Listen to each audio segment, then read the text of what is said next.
하나님 아버지, 참으로 더위가 계속되는 밤에도 은혜와 평강 가운데 잘 지켜주셔서 감사합니다. 오늘 하루를 살아가면서 늘 우리와 함께 하시고 복 주시는 하나님을 바라보며 살아갈 수 있도록 도와주시고, 우리에게 지금까지 많은 것을 주신 하나님을 바라보며 그 하나님의 손길을 다시 한번 기대하며 살아가는 은혜의 하루로 인도하여 주옵소서.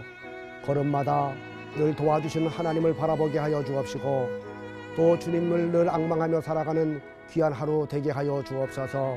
함께 하실 주님을 찬양합니다. 예수님의 이름으로 기도하옵나이다. 아멘.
기도로 여는 하루, 진관감리교회 이현식 목사입니다.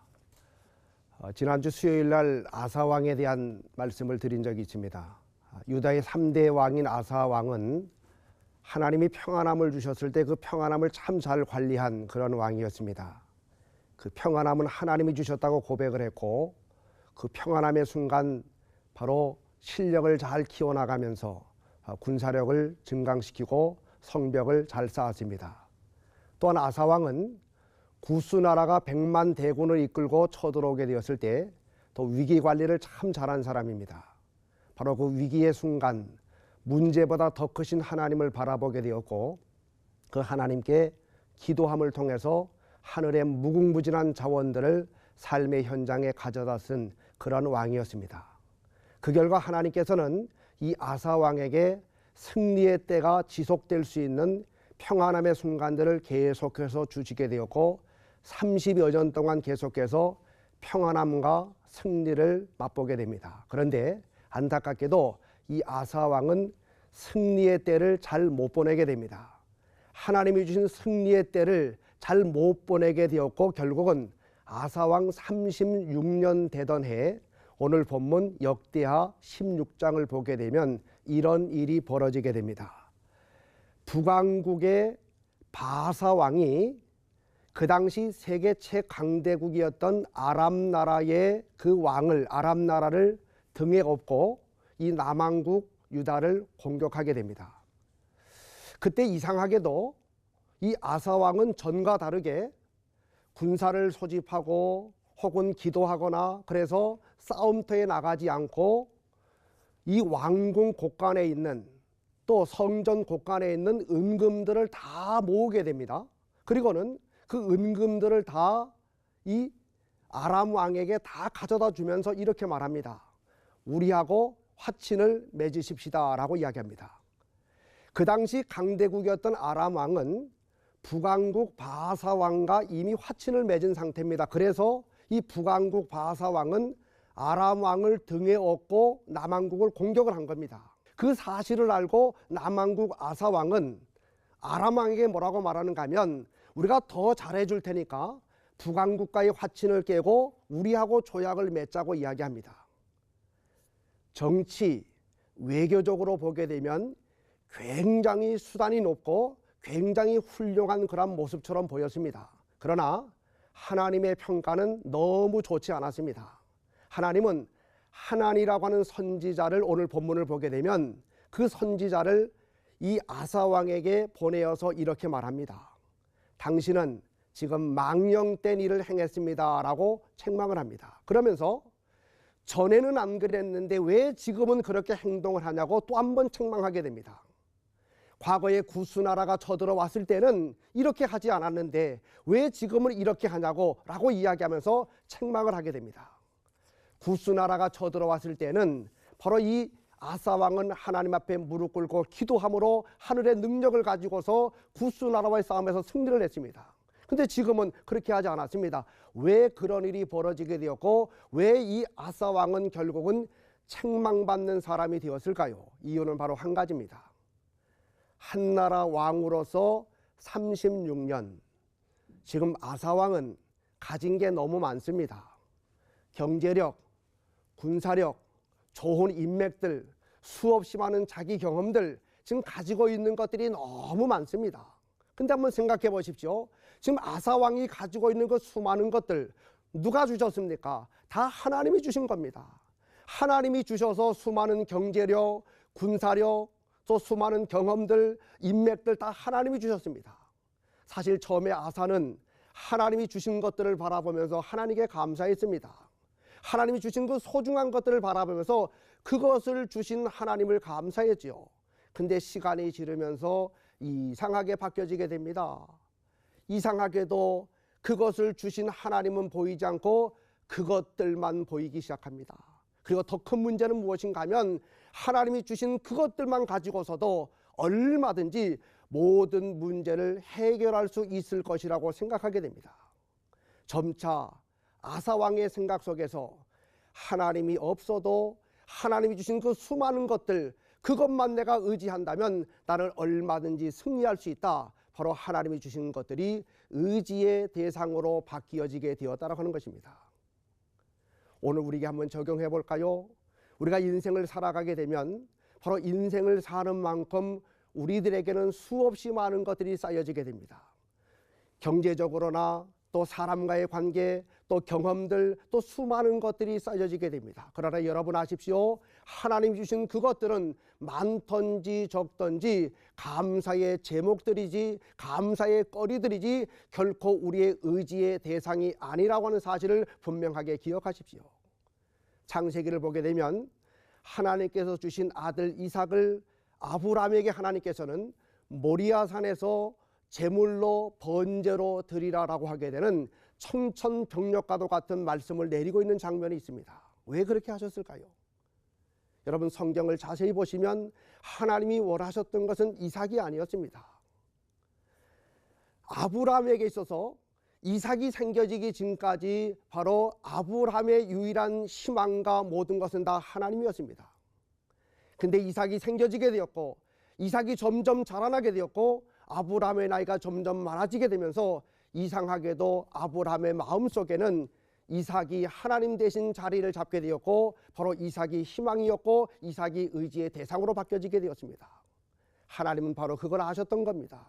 그대로 뒀다가는 아브라함도 망하고 이삭도 망할 수 있다는 사실을 아셨기 때문에 바로 이삭을 달라고 이야기합니다. 번제로 드리라고 이야기합니다. 그것은 바로 이삭을 원하셨던 것이 아니라 이삭을 우상처럼 여기고 있었던 아브라함의 마음을 달라고 이야기했던 것입니다.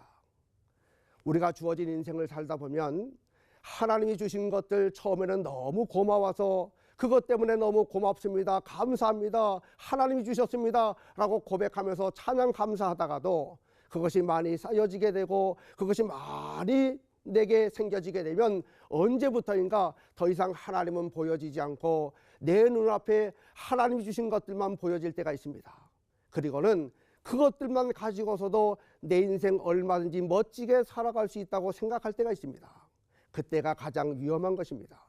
아브라함 요수아 헷셀이라고 하는 사람이 이런 얘기를 했습니다. 영적 생활에서 가장 위험한 것은 당연시하는 것이다 라고 이야기했습니다. 다시 말하면 익숙함이죠. 그저 감동이 사라지게 되고 그저 모든 것이 다 당연시하게 여겨지게 되고 우리가 처음에 하나님이 주신 것들을 바라보고 첫 월급을 받고 또 하나님이 내 기도에 응답해 주신 사실들 앞에서 감격해하고 감사했던 그 마음이 어느 순간부터인가 점점점 당연시 되어지고 있다면 바로 내 영적 생활에 문제가 생겨지게 되는 겁니다. 바로 우리가 끝까지 놓치지 말고 붙잡아야 되는 것은 바로 하나님이 주신 것들은 많던지 적던지 끝까지 하나님을 향한 감사의 조건들이고 바로 하나님만이 우리의 의지의 대상이요, 바로 하나님만이 우리의 감사의 대상이라고 하는 사실을 절대로 놓쳐서는 아니 됩니다. 바로 하나님이 주신 것들이 있습니까? 많습니까? 우리는 그것들 때문에 늘 하나님 앞에 감사해야 됩니다. 그러나 더 중요한 것은 그것을 주신 하나님을 기억하면서 늘 하나님 앞에 감사하는 삶을 살아가십시오. 하박국이라고 하는 사람을 보십시오. 그는 하나님이 주신 것들을 늘 바라보면서 감사했습니다. 그러나 그의 신앙은 하나님이 주신 것들 때문에 감사하는 신앙으로 머물러 있지 않았습니다. 그것을 주신 하나님에게 늘 집중했고 그 하나님을 찬양했습니다. 하박국 3장 16절 17절을 보게 되면 못하며 없으며라고 하는 말이 6번 나오고 있습니다. 너무 중요한 것들이 사라지게 되었고 너무 중요한 것들이 없어지게 되었습니다. 그렇지만 그는 그 순간에도 바로 하나님을 찬양합니다. 그 이유가 무엇입니까? 바로 여호와로 인하여 그것을 주신 하나님, 앞으로도 주신 그 하나님을 바라보았기 때문에 그는 하나님을 찬양하게 되었던 것입니다. 오늘 아사왕의 이야기는 이런 이야기 결론을 주고 있습니다. 바로 하나님이 내게 주신 것들, 늘 그것을 바라보면서 끝까지 우리가 감사하는 신앙을 가지고 살아갈 때 우리의 신앙은 건강한 신앙이 될 수가 있고, 바로 그것이 아무리 많아도 그 배후에 계신 하나님을 바라보면서 그 하나님을 찬양하는 신앙을 가질 때 우리는 끝까지 건강한 신앙을 가지고 있다는 사실을 꼭 기억하고 늘 하나님을 향해서 하나님을 바라보며 감사하는 신앙을 가지고 살아가는 여러분들 모두가 되시기를 주의 이름으로 간절히 축원합니다. 이제 오늘 주신 말씀을 다시 한번 마음판에 되새기고 우리 묵상하면서 우리 조용히 기도하는 가운데 오늘 하루를 한번 시작하겠습니다. 다 같이 기도하십니다.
하나님 아버지, 오늘도 새날을 주신 거 감사합니다. 오늘 하나님께서 주신 은혜, 받은 것들 바라보면서 늘 감사하되 주신 것들만 바라보며 감사하지 아니하고 그것을 주신 하나님을 바라보며 더 감사할 수 있는 우리들 모두가 될 수 있도록 은혜 베풀어 주옵소서. 그래서 우리의 감사가 하박국의 감사, 욥의 감사를 넘어설 수 있는 아름다운 감사의 사람들 되게 하여 주옵소서. 오늘도 임마누엘 주님과 동행하는 복된 하루가 될 줄로 믿사오고 예수님의 이름으로 간절히 기도하옵나이다. 아멘.